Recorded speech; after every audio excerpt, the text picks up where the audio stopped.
इमाम अलैहिस्सलाम की खिदमत में एक शख्स आकर पूछने लगा,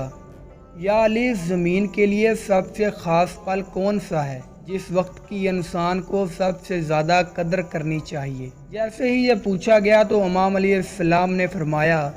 ऐ बंदा खुदा, याद रखना वो वक्त वो है जब रमज़ान का चाँद ज़मीन वालों को नज़र आता है। मैंने अल्लाह के रसूल सल्लल्लाहु अलैहि वसल्लम से सुना, जब रमज़ान का चाँद ज़मीन पर ज़ाहिर होता है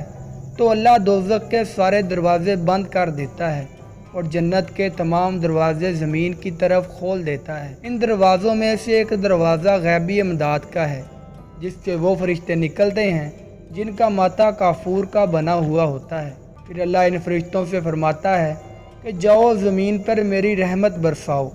और हर इंसान से मुखातब होकर पूछो वो अपने लिए क्या चाहता है। अल्लाह के वो फरिश्ते जिनका माथा काफूर का बना होता है वो अपने साथ 70 हज़ार फरिश्ते लेकर आसमानों से ज़मीन पर पहुंचते हैं और इंसान को मुबारकबाद देते हैं कि तुम्हारे खालक ने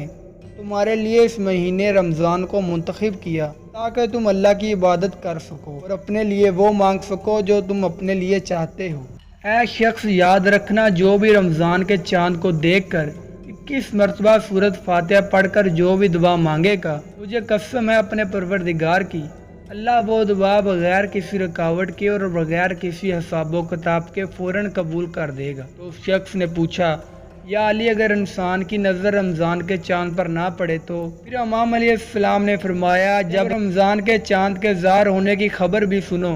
तो उसी वक्त फ़ौरन सूरत फातिहा का अमल करो और अल्लाह से अपनी दुआ मांगो, तो इंशाअल्लाह तुम्हारी हर मुराद पूरी हो जाएगी।